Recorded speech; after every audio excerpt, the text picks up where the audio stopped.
Hello, everyone. Hope you're all doing well amid these challenging times. Welcome to episode 7 of the Foundation series in accounting. In this episode, we will look at the process of recording business transactions using the double entry system. The double entry system is a bookkeeping system that uses a special technique of recording business transactions that involves the process of what is called debits and credits. In this episode, I will explain how this double entry system works and how we use debits and credits in systematically recording business transactions. The double entry system of bookkeeping as we know it today has been attributed to a Franciscan friar named Luca Pacioli. Pacioli has been called the father of accounting. He was a mathematician and a teacher. He lived in Italy around the 15th century, and his students include the famous Leonardo da Vinci. In 1494, Pacioli published his now famous treatise called Summa Arithmetica, which comprehensively explained the double entry bookkeeping system. In order to understand this double entry system, we need to revisit the accounting equation. The accounting equation is represented by assets equal liabilities plus equity. Assets are resources used in the business to generate revenues and profits. Liabilities and equity represents claims on these resources by external providers of capital and the owners of the business. This accounting equation is used as a framework to analyze and record business transactions. For example, if the owner invests $100 into the business, we need to look at the transaction from 2 points of view. Firstly, there will be a cash resource coming into the business, so we will add $100 to assets. At the same time, this cash resource is claimed by the owner, so we need to add $100 to equity of the business. If the business were to now borrow $100 from the bank, we again need to view this transaction from 2 perspectives. We need to add $100 to the assets representing the increase in cash resources. At the same time, there is now a claim from the bank, which will require an addition of $100 under liability. So under the accounting equation framework, for each business transaction that occurs, we need to analyze it from 2 opposing points of view. One is the impact on the assets or resources of the business, and the other, the claims on these assets.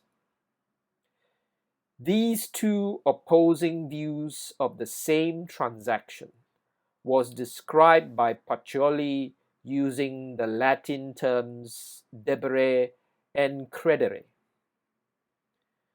These 2 terms were later translated into English as debit and credit. Their shortened version of DR and CR were derived from the original Latin words. So if we go back to the first transaction where the owner invests $100, the increase in the asset is shown as a debit entry. and the corresponding increase in equity is shown as a credit entry. For the second transaction, where the business borrowed $100 from the bank, there will be a debit entry to increase the assets and a corresponding credit entry to increase liabilities. So in summary, we deal with the dual impact of business transactions on the accounting equation through a debit entry when increasing assets and a credit entry to increase liability and equity. And at all times, the total debits must equal to the total credits, as the total resources of a business must equal to the total claims on these resources. This approach to recording business transactions is described as the double entry system of bookkeeping. Let's now take a look at how the double entry system is applied to the extended accounting equation. Equity, or the owner's claim on the business, can be further classified into 4 separate elements. Capital are resources brought into the business by the owner, and this would increase equity. Drawings are resources taken out of the business by the owner for personal use, and this would decrease equity. Revenue represents increases in resources from sale of goods and provision of services, and this would increase equity. Finally, expenses are the consumption and use of resources to generate revenue, and this will decrease equity. Using the double entry system that we talked about earlier, a debit entry is needed to increase assets. On the opposite side of the accounting equation, a credit entry is needed to increase liabilities.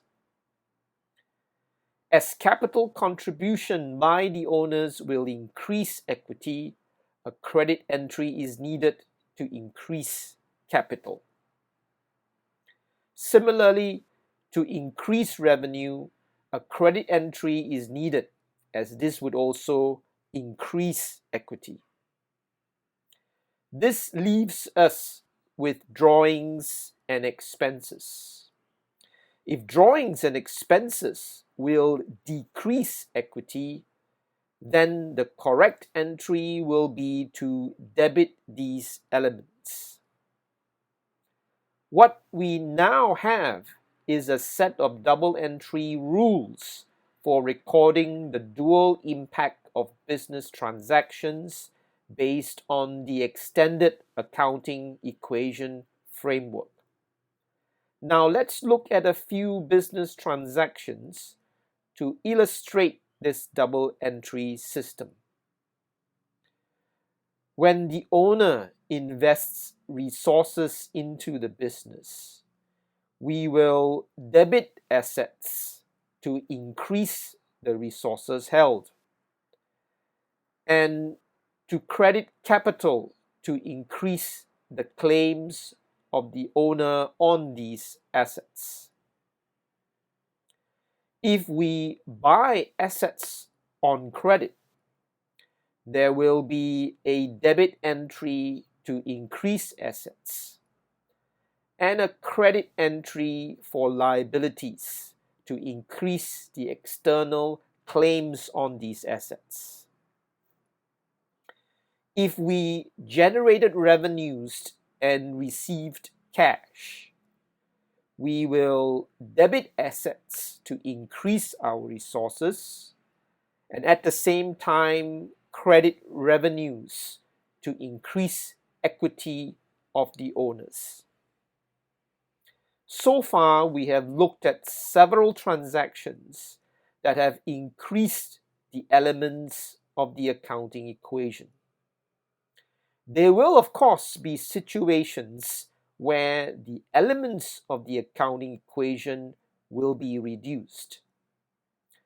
For example, if we made payments to the creditors of the business, this will reduce the assets of the business when cash is used to pay the creditors. Now, if we wanted to apply the same double entry principle to record the decrease in assets, we will have to look at the assets from two perspectives. The left side shows the increases in assets, which will require a debit entry. And the right side will show the decreases in assets, which will involve credit entries. We will then have to do the same for the opposing elements of liabilities and equity. If a credit entry increases liabilities, then to reduce liabilities will require a debit entry. This will be applied similarly to capital and revenue. If a credit entry to capital and revenue increases equity, then a debit entry in both of these elements will reduce equity.